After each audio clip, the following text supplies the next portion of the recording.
all my fault. I can't save everyone.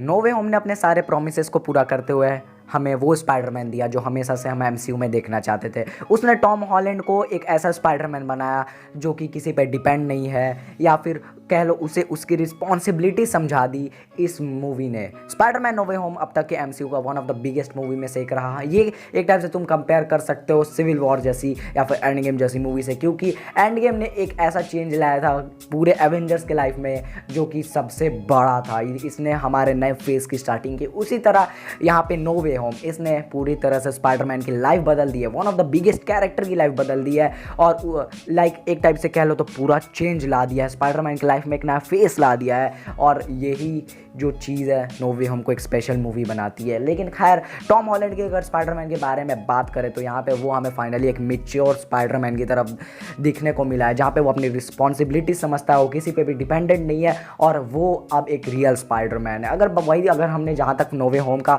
Post credit scene देखा था वहाँ पे हमने साफ साफ देखा था एडी अपने यूनिवर्स में रिटर्न हो जाता है, लेकिन उसका एक सिम्बियोट का सेल कह लो एक टाइप से वो रह जाता है। और भैया उतना काफ़ी है अगले मूवी को सेटल करने के लिए। क्या पता हमें वेनम का जो एक बेटा होता है जिसका नाम है टॉक्सिक, वो टॉक्सिक हमें स्पाइडरमैन के अगेंस्ट देखने को मिले अब स्पाइडरमैन की अगली मूवी में, या फिर हमें स्पाइडरमैन 3 की तरह टॉम हॉलैंड का वेनम का सूट देखने को मिले, एक सिम्बियोट सूट देखने को मिले जो कि टॉक्सिक के साथ कंबाइंड हो। या फिर ऐसा हो सकता है कि गाइज इस एक सेल के वजह से वो क्या हो कि एक नया वेनम क्रिएट हो जाए, सॉर्ट ऑफ लाइक हमारा जो ओरिजिनल वेनम है वो वापस चला जाए सोनी के अंदर, और एक नया वेनम एमसीयू का बन जाए, एक सेपरेट वेनम।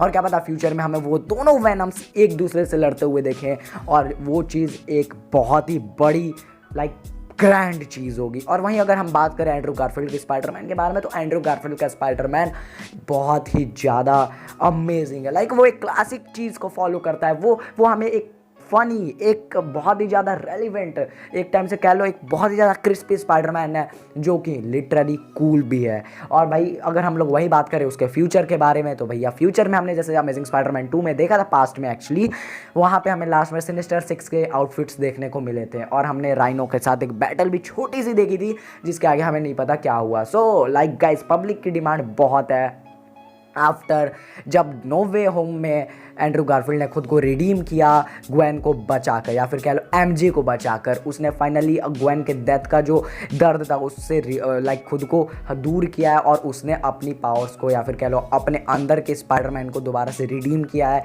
और now he is good to go. और पब्लिक की डिमांड इतनी ज़्यादा है द अमेजिंग स्पाइडरमैन 3 के लिए कि शायद फ्यूचर में हमें venom versus the amazing Spiderman यानी कह लो एंड्रू गारफील्ड का स्पाइडरमैन देखने को मिले। ऐसा मैं क्यों कह रहा हूँ, क्योंकि हमारा जो वेनम है वो, या फिर कह लो हमारा जो दिलदार नया अच्छा वाला वेनम है, वो हमें वापस रिटर्न होते हुए दिखा है एडी ब्रॉक के साथ सोनी वालों की यूनिवर्स में। और गाइज हमारा अमेजिंग स्पाइडरमैन एग्जिस्ट करता है सोनी की यूनिवर्स में।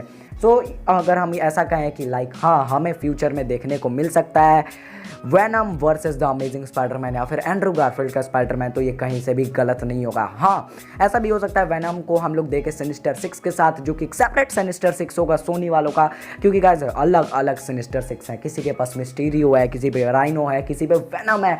लाइक हाँ बहुत सारे सिनिस्टर 6 एग्जिस्ट करते हैं विद डिफरेंट विलन्स, है ना। तो अब हम लोग यहीं पे अगर बात करें अपने टॉबी मैगवायर के स्पाइडरमैन के बारे में, तो उसमें क्या खास बात है। टॉबी मैगवायर का स्पाइडरमैन हमें एक रिस्पॉन्सिबल स्पाइडरमैन दिखाता है। वो अपने ओरिजिन को समझता है, वो खुद को समझता है, वो पब्लिक की प्रॉब्लम्स देखता है, वो अपनी लाइफ की हर एक प्रॉब्लम से फेस करता है। वो ना ही अपनी गर्लफ्रेंड के साथ रह पा रहा है, ना ही वो अपनी अंट के साथ रह पा रहा है।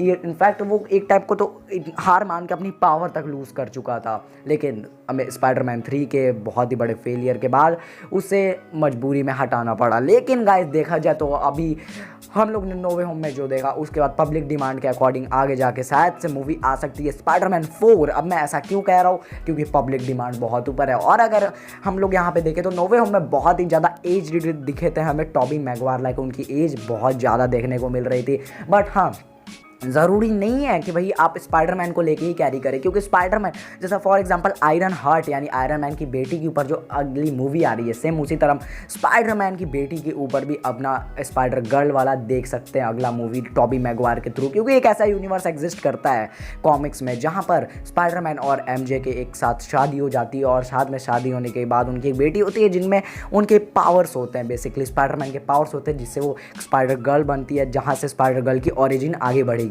सो ये कुछ ऐसे थ्योरीज है जो मैंने खुद से बनाया। आई होप सो तुम लोग को मेरी थ्योरीज पसंद आए होंगे। अगर तुम लोग को मेरी थ्योरीज पसंद आई है तो प्लीज़ इसे आगे फॉरवर्ड करना, वीडियो को शेयर करना। ये मैंने पहली बार ट्राई किया अपने चैनल पे कुछ मार्वल से रिलेटेड बताने के लिए। अगर तुम्हें इस टाइप के वीडियोज़ और चाहिए तो प्लीज़ मेरे को कॉमेंट सेक्शन में दिखाना। Don't forget to subscribe. 50 subscriber के लिए 6 लोगों का और सपोर्ट चाहिए। अगर आप सब्सक्राइब कर दोगे तो मुझे बहुत अच्छा लगेगा। Thank you so much for watching. So in my next video, till there take care and peace out.